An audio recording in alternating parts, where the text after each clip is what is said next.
Boss ಶೋಗೆ select ಆಗದೆ ಹೋಗಿದ್ದಿದ್ರೆ ಈ ನಾಯಿ ಸತೀಶಣ್ಣ ಯಾರು ಅಂತ ಯಾರಿಗೂ ಗೊತ್ತಾಗ್ತಿರ್ಲಿಲ್ಲ. ಆದ್ರೆ ಹೇಳ್ಕೊಳ್ಳೋದ್ ಮಾತ್ರ ದೇಶ 5,000 ನ್ಯೂಸ್ ಚಾನಲ್. ಗಿಲ್ಲಿಗಿರೋ ಫ್ಯಾನ್ಸ್ ಕ್ರೇಜ್ ನೋಡಿ ಉರ್ಕೊಂಡು ಗಿಲ್ಲಿ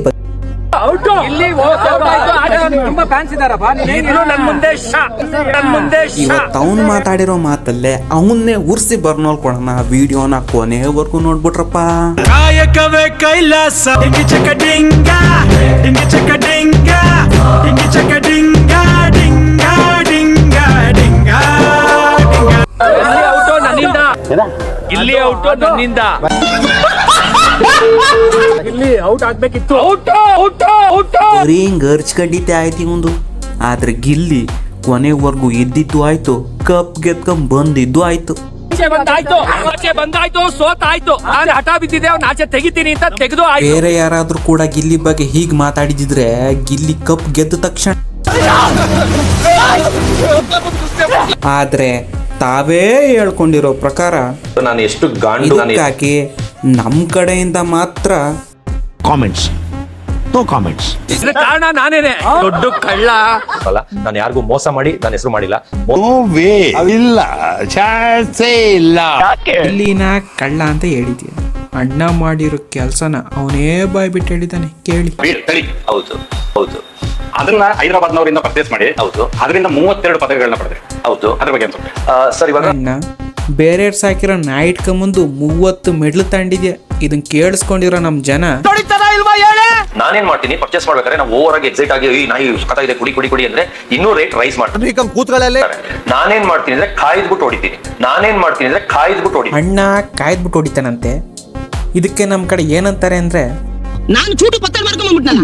ಚೂಟು ಪತ್ರ ಅಂದ್ರೆ ಒಬ್ಬ ಡ್ರಾಗ್ ಟ್ರೈನರ್ ನ ಬಿಟ್ಬಿಟ್ಟು ಸುಮ್ನೆ ಅದನ್ನ ಹಿಂಗಾರ ಮಾಡಿ ಕಂಡಮ್ ಮಾಡಿ ಒಬ್ಬ ಡ್ರಾಗ್ ಟ್ರೈನರ್ ನ ಬಿಟ್ಟೆ. ಅದು ಅಷ್ಟು ಚೆನ್ನಾಗಿದೆ ಅಷ್ಟೇ ಅವ್ರಿಗೆ ಗೊತ್ತು.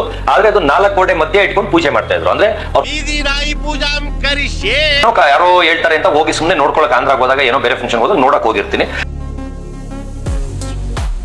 ಅದು ಹುಚ್ಚಿಡ್ದು ಬಿಡುತ್ತೆ ನನಗೆ. ದಾರ ಮಾಡಿ ಹೊಡಿಬೇಕು ಅಂತ. ನಾನು ಅಷ್ಟು ವರ್ಸ್ಟ್ ಮನುಷ್ಯ ಲೈಫ್ ಅಲ್ಲಿ ನೋಡೇ ಇಲ್ಲ. ಏನಪ್ಪ ನಮ್ಗೇನೋ ಇದೇ ತುಂಬಾ ವರ್ಷ ಕಾಣಿಸ್ತದೆ. ಆದ್ರೆ 6 ತಿಂಗಳಿಗೆ ಡೈವರ್ಸ್ ಆಗ್ಬಿಡುತ್ತೆ ಅಂತ ಹೇಳಿದ್ದೆ. ಇದು ಆಕ್ಚುಲಿ ಚೆನ್ನಾಗಿರೋದು. ಯಾಕೆ ಅಂತ ಹೇಳ್ತೀನಿ. ಒಂದ್ಸತಿ ಇವ್ರ ಮದುವೆ ಜೀವನದ ಬಗ್ಗೆ ಕೇಳ್ಕೊಂಬರೋಣ ಬನ್ನಿ. ಅದಕ್ಕೆ ಮಿಸಸ್ ಕೇಸ್ ಇರೋ ಕಾರಣದಿಂದ ಏನ್ ಕೇಸ್ ಅದು? Dowry arrangement case. Full mark ಬಿಟ್ಬಿಟ್ಟಿದ್ರು ಮನೇಲಿದ್ದು. 3 ತಿಂಗಳಿಗೆ ಬಿಟ್ಬಿಟ್ಟಿದ್ರು.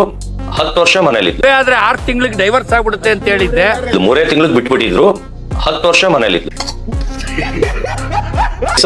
ಆಮೇಲೆ ಮೇಂಟೆನೆನ್ಸ್ ಕೇಸ್ ಹಾಕೊಂಡಿದ್ದಾರೆ ಸರ್. ಈಗ 50,000 ಹಾಕೊಂಡಿದ್ದಾರೆ. 20,000 ಕಟ್ತಾ ಇದೀವಿ ಸರ್. ಎಷ್ಟು ವರ್ಷ? ತುಂಬ 17 ಇಂದ ಸರ್. ನೋಡಿದ್ರ ಇವನ್ ಜೀವನನೇ ಹಿಂಗೆ. ಇವನ್ ಬಂದು ಬೇರೆಯವ್ರ ಜೀವನದ ಬಗ್ಗೆ ಮಾತಾಡ್ತಾವನೆ. 32 ದಿವಸ ಜೈಲ್ ಎಕ್ಸ್ಪೀರಿಯನ್ಸ್ ಹೇಗಿತ್ತು ಅಣ್ಣ? ಎಂತ ಪ್ರಶ್ನೆ ಕೇಳ್ಬಿಟ್ಟೆ ನೋಡಿ. ಸತ್ಯ ಹೇಳ್ತಾನೆ. ಅರೆಸ್ಟ್ ಮಾಡಿ ಸಲ್ಲ ಹಾಕಿ ಏರೋಪ್ಲೇನ್ ಎತ್ಬಿಟ್ಟು ಬಾಂಬೆ ಕಡೆಯಲ್ಲಿ ಜಾಸ್ತಿ ಹಾಕ್ಬಿಟ್ರು. ಬಾತ್ರೂಮ್ ಇವರಿಂದ ಕೈ ಮಾಡಿಸ್ತಾ ಇದ್ರು. ಇದು ಸತ್ಯ ಬಿಡು. ಕೈಗೊಂದು ಅಲ್ಯೂಮಿನಿಯಂ ತಟ್ಟೆ ಕೊಟ್ಟು ಮುದ್ದೆ ಹಾಕಿದ್ರು. ನಮ್ ಗುರು ಸಪ್ತಾರ ಮಾಡ್ಕೊಂತ ಅಂತ ಕಾಯ್ತಾ ಇದ್ರೆ ಉಚ್ಚ ಹಾಕಿಸ್ಬಿಟ್ಟು ಹುಚ್ಚ ವಹಿಸ್ಬಿಟ್ಟು ತಿನ್ನ ನನ್ನ ಮಗನ ಅಂತ ಕಾಕೋಸುದ್ರು. ಬೇರೆಯವರೆಲ್ಲ ಡಾನ್ಗಳೆಲ್ಲ ನನ್ ರೂಮ್ ಬಾ ಅಂತ ಕರೆದು. ನನ್ನ ರೇಟ್ 2.5 ಲಕ್ಷ ಅಂತ. Comments no comments. ಇವ್ರು ಆಂಧ್ರ ಇಂದ ಬಂದಿರೋದು.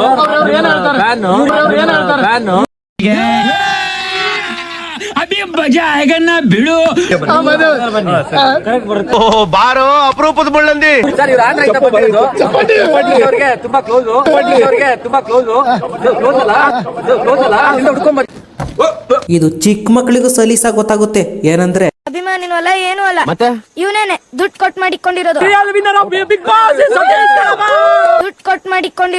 ನೀವು ತೆಲುಗು ಬರ್ತಾರ ತೆಲುಗು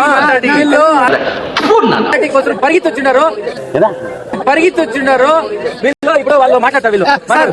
ఏం లేదు బాత్రూమ్ క్లీన్ చేసేది చాలా ಅವನು ಸ್ಕ್ರಿಪ್ಟ್ ಅಲ್ಲಿರೋ ಡೈಲಾಗ್ ನ ಹಂಗಂಗೆ ಅವ್ನಿಗೆ ಹೇಳ್ಕೊಡ್ತಾವ್ನ. ಮಾತ್ ಕೇಳಿಸ್ಕೊಂಡ್ರೆ ಇವನಿಗೆ ತೆಲುಗು ಬರುತ್ತೆ ಅಂತ ಅನ್ನಿಸ್ತಾ ಇದೆಯಾ? ಬಿಟ್ಟಿ ಪಬ್ಲಿಸಿಟಿಗೋಸ್ಕರ ಮಾಡಿರೋ ಚೀಪ್ ಗಿಮಿಕ್ ಇದು.